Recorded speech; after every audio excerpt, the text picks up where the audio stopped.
This is Valley News Live at noon. We begin this afternoon with breaking news just into our newsroom.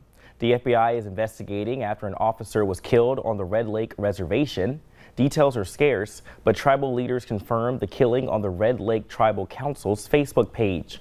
We'll be sure to keep you updated on this breaking story throughout the day on valleynewslive.com and on the Valley News Live app. Now we're continuing to follow more breaking news for you out of Moorhead. Police in the metro are looking for a murder suspect who they say is armed and dangerous. Oscar Ortiz is wanted in connection to a shooting death in western North Dakota over the weekend. Police tracked him down to the 3600 block of 8th Street South. They say he ran away from the area. Police impounded his car and arrested one of his friends. Ortiz is 5'5" and 160 pounds, and police say he's wearing blue jeans and a long-sleeved blue shirt. Now, if you see him, call 911 right away and do not approach him. We're now learning that a Fargo murder suspect won't be seen in court today.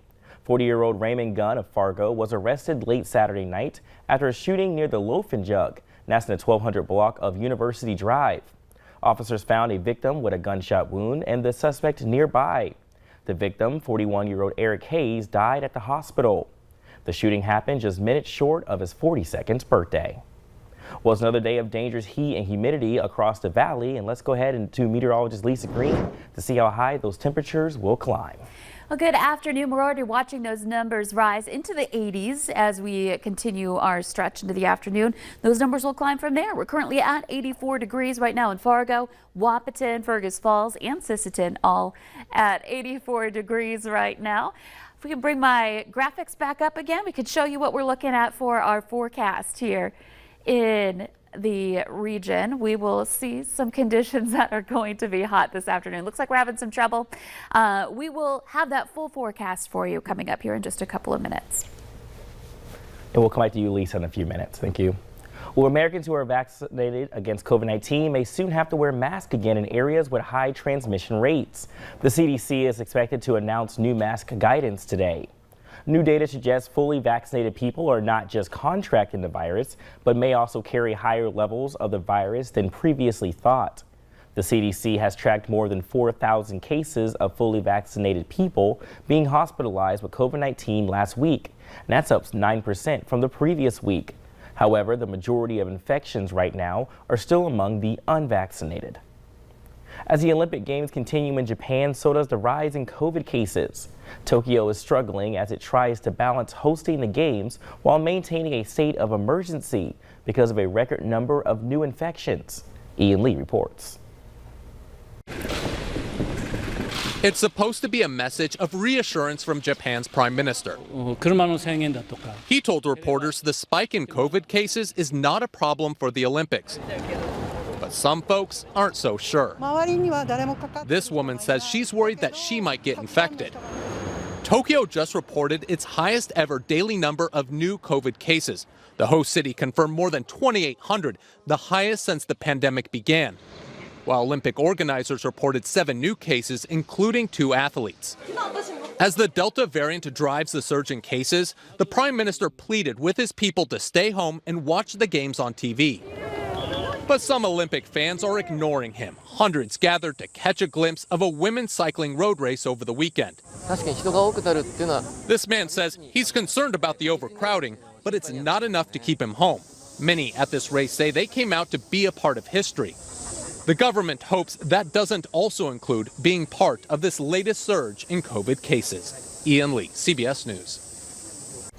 Authorities in Japan have asked hospitals to prepare more beds for patients as the virus rages unchecked. Well, a man accused of killing 8 people at massage businesses in Georgia will spend the rest of his life in prison. Robert Long pleaded guilty to all charges in Cherokee County Court this morning. He'll appear in another county at a later date for the other 19 charges. Those come from a hate crime enhancement, as prosecutors claim the killings were racially motivated. Investigators in Cherokee County, however, saw no evidence of racial bias. The new House panel investigating the January 6th insurrection has opened its first hearing. Members of the Select Committee welcomed 4 law enforcement officers who were attacked and beaten as the rioters stormed the building. The Democratic chairman and Republican Liz Cheney, who was asked by Speaker Nancy Pelosi to serve, gave powerful opening statements about the importance of the committee's work to get the truth of what happened that day. Capitol Police officers also testified about the chaos, trauma, and injuries they suffered from January 6th. An Essentia Health dermatologist is warning everyone about staying safe in the sun, the importance of sunscreen, and how to detect skin cancer early during these summer months. Skin cancer is divided by melanoma, and non-melanoma. You can use the ABCDE method to determine if your mole should be looked at. Now, there's a full breakdown on our website, valleynewslive.com, but here's the bottom line. If you have any moles that change size, color, or shape, get it checked out right away and keep an eye on any new ones that may pop up. Anyone that is a minority, has a ton of moles, or fair-skinned is the highest risk of skin cancer.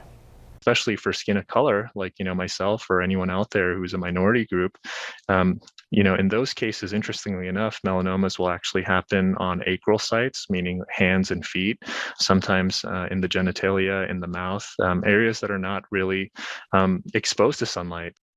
Sunscreen is the best method of protecting against skin cancer. Dr. Kim recommends using an SPF of 30 and higher. Skin tests you should know to apply 2 centimeters of sunscreen onto your body every 2 to 3 hours. Now, 1 ounce or a shot glass of sunscreen is enough to cover your body, and 1 teaspoon is enough to cover your face. United Way still needs your help in collecting at least 644 backpacks to reach their 6,000 backpack goal.